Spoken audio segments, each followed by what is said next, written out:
tarde, obrigada por terem vindo ao programa, doutor Miguita, que aliás está muito alongado do programa, hein? Mas o coração muito próximo do programa.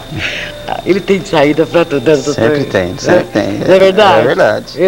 Você sabe que o coração é o músculo mais forte do nosso organismo, né? É. Nossa, bate 70, 80 vezes por minuto e quantas vezes na vida? É verdade.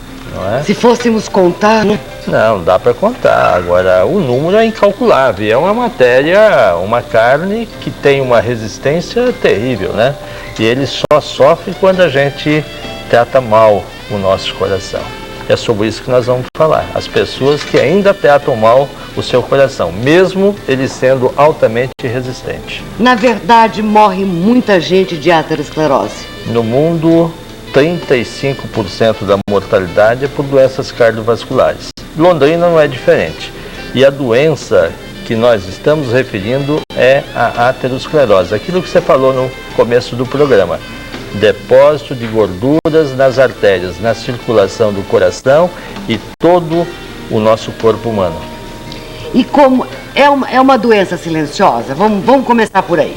Essa doença tem várias formas de aparecimento. Uma grande forma é a forma do silêncio. As pessoas vão entupindo a sua circulação e não têm sintomas. Assim como a doença pode manifestar com um infarto do miocárdio, aquela dor no peito muito forte, duradoura, né, que a pessoa tem que ir para o pronto-socorro imediatamente. E aquelas dores que vão aparecendo lentamente quando se faz um esforço, que é a forma de angina de peito. Em todas essas situações, para que você não tenha uma doença avançada, é necessária a realização de exames preventivos, o que nós chamamos de check-up cardiológicos. Esses check-ups, até há pouco tempo, só tinha o eletrocardiograma. E você fazia uma prova no banquinho e repetia o eletro depois. Mas também não tinha nenhum outro tipo de tratamento a não ser os nitratos, aqueles remédios que colocavam debaixo da língua. Sublingual. Exatamente. Bom, posteriormente a medicina avançou, apareceu o teste de esforço, foi um grande avanço e, paralelamente, a medicação e os métodos diagnósticos. Começou a se fazer as cirurgias cardíacas e os estudos hemodinâmicos, os cateterismos cardíacos. Aí já estávamos na década de 60 para começo de 70. Aí veio a ecocardiografia, a cintilografia, que é o material radioisótopo, o ecoestresse, todos esses exames no intuito de você fazer um diagnóstico precoce. Paralelamente à cirurgia cardíaca, foram aparecendo drogas para desobstruir o coágulo de um infarto do coração. Posteriormente, a medicina evoluiu, isso nós já estamos no começo da década de 90, a angioplastia, que você faz a dilatação das artérias, né, e refaz a circulação. Os remédios tipo Relpro, que ajudaram as angioplastias, e mais recentemente os stents. Os stents desenvolvendo a cada dia, o stent simples, agora o stent com drogas, que reduziu bastante a reestenose, quer dizer, o reentupimento dessas artérias. Bom, mas faltava alguma coisa entre os métodos não agressivos, que são esses que eu falei, com o método agressivo que você entra na circulação para fazer o diagnóstico através de um mapeamento das artérias. Esse é o cateterismo. E o exame que nós vamos se referir é uma novidade no Brasil, que felizmente já existe em Londrina, que é a angiotomografia das coronárias. E aqui está o Dr. Milton, um expert nessa área, que pode dar toda a explicação desse novo método. Angiotomografia das coronárias, esse é o nome técnico. É o nome técnico. É o nome técnico. Dentro disso daqui, que é uma tomografia das coronárias, como é que é feito? O paciente é colocado numa máquina? Num aparelho igual de uma tomografia, deitado, né, num aparelho. É um exame, sim, de realização simples, porque a pessoa fica acordada, assim, com a gente conversando. Você, no máximo, você pega uma veia periférica num braço, aqui, uma veia, como se fosse tirar sangue, Nesse local você injeta um contraste, né? E o aparelho faz todo o resto, processa as imagens. E como é um aparelho bem sofisticado, ele vai adquirir várias imagens. Esse aparelho, por exemplo, que nós temos aqui, ele faz 16 cortes por segundo. Então é extremamente rápido e a gente consegue fazer imagens bem precisas que nos dão um diagnóstico bem preciso do que está acontecendo. Por exemplo, aqui nós estamos com a artéria, não é isso? Isso, essa é uma coronária. Essa é uma coronária. Isso. E aqui já começa a ter uma obstrução? Isso, essa aqui já é uma placa com cálcio, esse mais branquinho já é uma placa calcificada, quer dizer, já houve um processo nessa artéria de deposição de colesterol e uma cicatrização desse local, houve um processo aí, uma cicatrização e formou-se esse cálcio. Aqui é outro local que tem, nesse local especificamente, há uma falha de enchimento, que a gente chama falha de enchimento, que já identifica uma obstrução. Nesse caso especificamente, a gente já identificou uma obstrução aqui, que a gente conseguiu ver nesse local. É o mesmo local, a artéria retificada, aquele primeiro cálcio, o segundo cálcio, logo depois do cálcio, uma falha de enchimento, que é um local onde tem uma obstrução. Aqui nós estamos no preto e branco. Agora aqui no colorido. Esse aqui seria esse que a gente viu agora. Seria esse. Esse daqui. Esse daqui. Né, que é aquela mesma artéria que a gente tinha visto.